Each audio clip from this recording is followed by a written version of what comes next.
Hey, what's up, guys? Making another video for you today, Sunday morning. I just woke up. Woke up to a message from my friend actually, and I said, you know what? I'll make a video about this and help the people out. So he's going to Tulum. I've been to Tulum like 100 times, so I'm gonna keep making Tulum videos. So if you have any questions about Tulum, just ask me in the comments, okay? He's going to Tulum, and he just messaged me saying, where does he get a rental car from?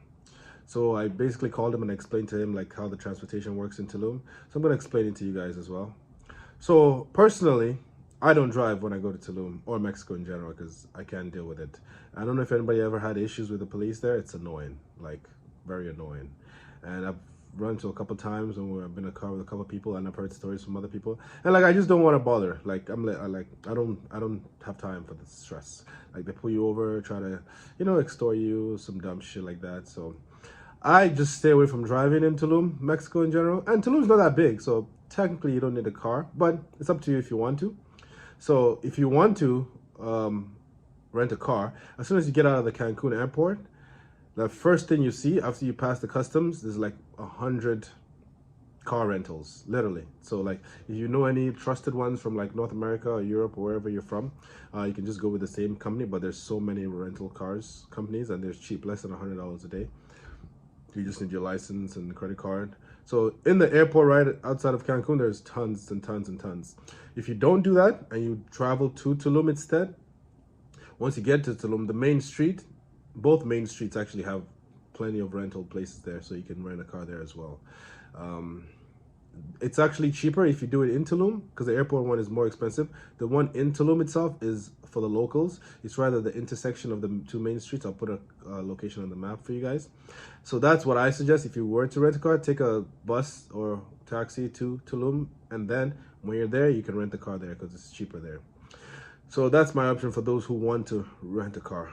Other alternatives, but like depending like where you going. Tulum is a 15-minute drive no matter where you're going. So do you really need a car? It's up to you. And you're gonna be drinking. Do you really want to be drinking and driving? It's up to you. Alternatively, what I usually do is rent a bike, like a bicycle, or you can rent a moped, or you can rent an ATV. I usually do ATVs or bikes, and those are fun. So bikes you can literally take anywhere, park it on the beach, lock it. And that's another thing for parking. If you rent a car, like if you go to some beach clubs or certain places where you're gonna park, so there's issues like that. A bike you can literally park beside a tree and just lock it up. So I usually rent a bike, and the bike rentals are literally every 2 seconds when you're walking, you'll see a bike rental. So you can't go wrong with that, and it's super cheap. Like you either leave your credit card, your driver's license, or your passports. You leave something with them, or you put a deposit down, whichever one you prefer to do. I just put the deposit down because I didn't want to leave my card with them, and it's like $20-$30 a day or something. Very cheap, super cheap.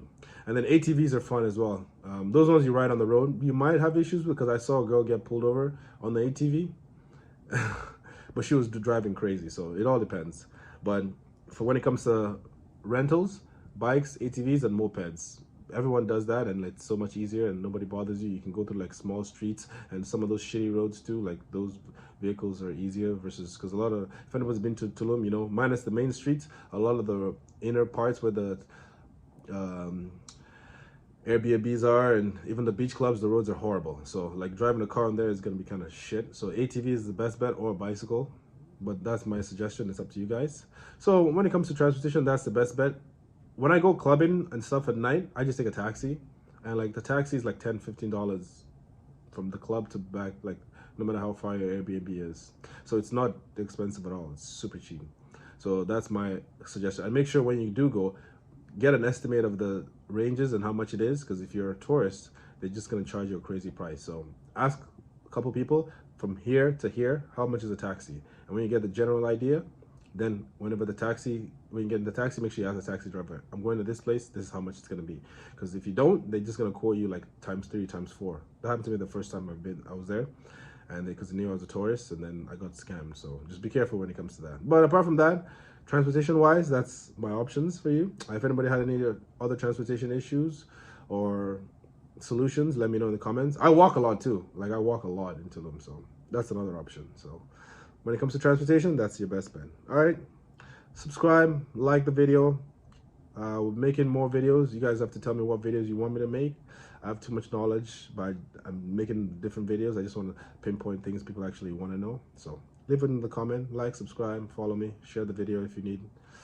Enjoy your day.